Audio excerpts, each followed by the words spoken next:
All right, guys, welcome to the video on finding criteria. Now, this is a really important step, okay? And I'll tell you why. So when a newbie gets started, I mean, I've had lots of people, buddies who've tried to get into this that have come to me and they're sending me all kinds of deals from all over the place, kind of saying, should I buy this? Is this a good deal? And they're just inundated with opportunity so much that they get overwhelmed and just freeze and don't do anything. So out there in the world of real estate investing, whatever markets you chose, in that market, there's always going to be tons of opportunities, tons of deals floating around in the stratosphere, okay? Deals from wholesalers, deals that you might see on the MLS, deals from, for sale by owner, deals in tons of different areas and all this stuff, deals of tons of different criteria, okay? And the only way for you to slice through all of that and just see the handful of deals that make the most sense for you is to define your criteria up front, okay? You don't just look at every available deal that comes across your desk once you build this wholesaler network.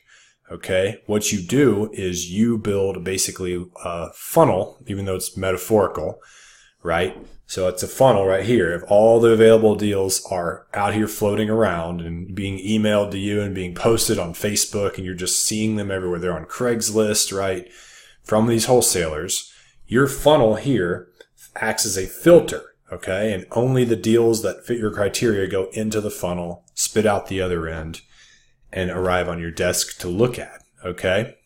So, this might be you in the beginning. What I do is I have my criteria. I've given that to my office manager who looks at all the available deals and only brings the ones to my attention that have been pre-qualified, that have met my criteria.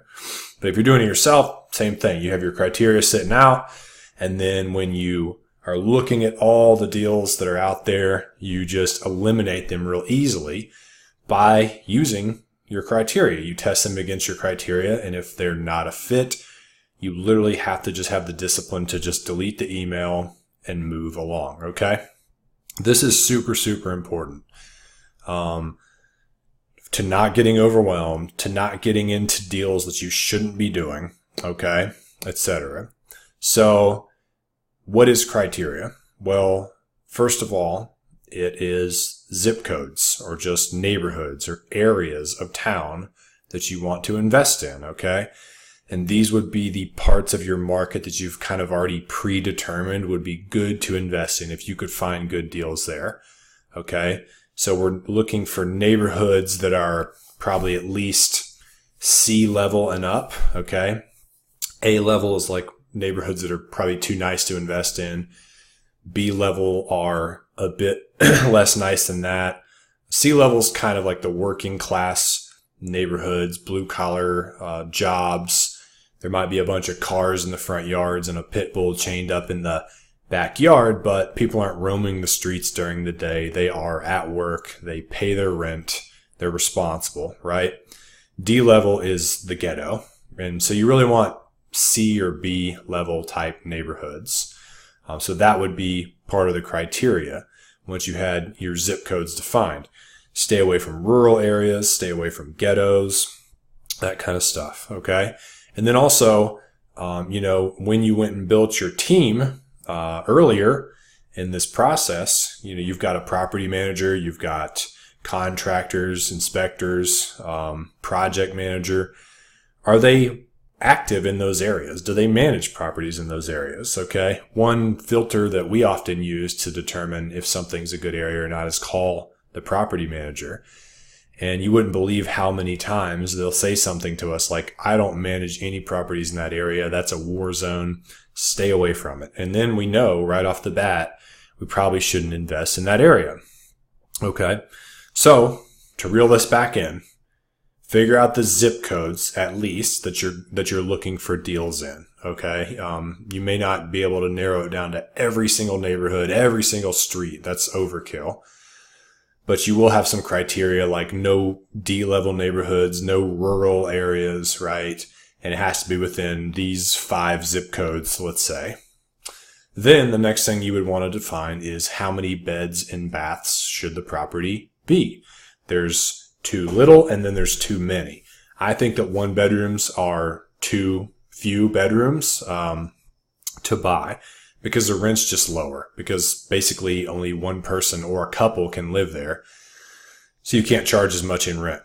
I always strive for 2 bedrooms or more, but when it gets to like 4 or 5 bedrooms, it's sort of overkill in a way.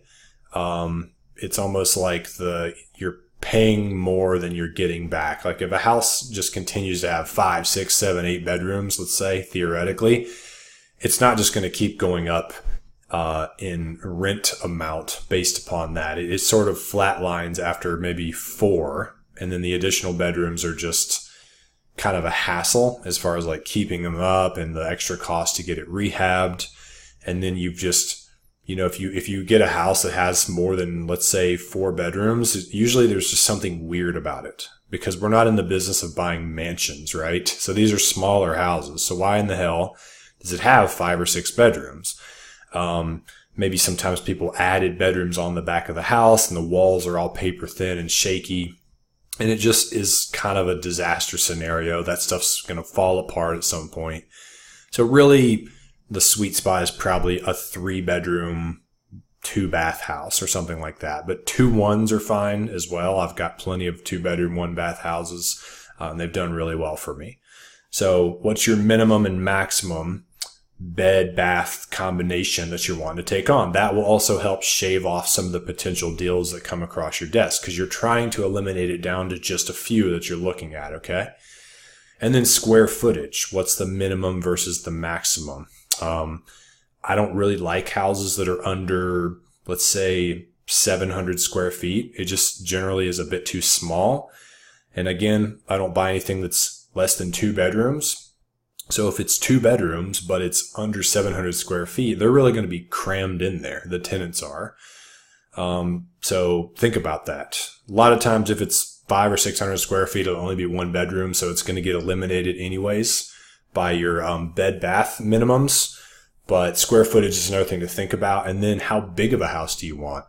Over 2,000 square feet, to me, just doesn't really sound like it's worth it. It's going to be more money to keep that up. The utilities are going to be higher because there's more space to heat and cool, etc. It's just more house to maintain. Okay. So maybe cap it at like 2,000 square feet and then nothing below, let's say 600 or 700. That's kind of what I look for. The next thing would be the size of the lot, right? Do you want a huge yard that you have to pay to get mowed every single week during 9 months of the year? Probably not, right? There is a potential upside to having a huge lot. Like if you think that growth is spreading towards the direction of the house that you're going to buy, that huge lot could get rezoned by the city at some point and you could parcel it off and actually sell some of that land and make a ton of money. Now that's a big, speculative, assumption. Okay. You're really just crossing your fingers and saying, well, if that happened, it would be cool, but you really have no control over that. So generally I would recommend sticking with smaller lots that are easier to keep up. You can usually make the tenants be responsible for either mowing it or paying someone to mow it, as long as it's a reasonably sized yard that they can get mowed for like 20 or 30 bucks a week, right? That's usually how it is in my market. And then, lastly, I kind of talked about this in the zip code section, but there's criteria that you would place upon the area. So no ghettos, no rural areas, that kind of stuff. Maybe you want to stay off busy streets. Busy streets reduce the value and the rent amounts of properties just because it's less desirable for the tenants. You don't really want to buy a house where there's like a car dealership across the street or, You know, those little electrical grids that you see in neighborhoods that look like they're probably giving everyone cancer in the area because there's all these towers and wires and it's all barbed wire fenced off. You wouldn't really want to buy a house that's just a few houses down the street from something like that because the tenants aren't going to want to live there. It's going to reduce the rent, right? So if there's weird stuff like that about the deal, generally it's better to pass and wait for a deal where there's not any X factors, okay? You wouldn't want to buy a house that's in a flood zone or something like that. There's like government easements and things that can mess up houses. Like if power lines are running through the backyard, then they won't let you build anything within a certain amount of feet of that power line, which means you might not ever be able to build a fence. And then also people don't want to live underneath power lines, okay? So there's other variables like that that you can use to eliminate opportunities, okay? So more is not better, and that's why we want to have strict criteria that everything must filter through before you even take the time to run comps, figure out what it would rent for, figure out what it would cost to fix up, figure out, how much to offer. You don't do any of that stuff unless it meets all of your criteria, okay? And so definitely print out the checklist that's attached to this module and kind of go through that as you go through this module. Make sure you have your criteria defined and then move on to the next step. Cool. See you there.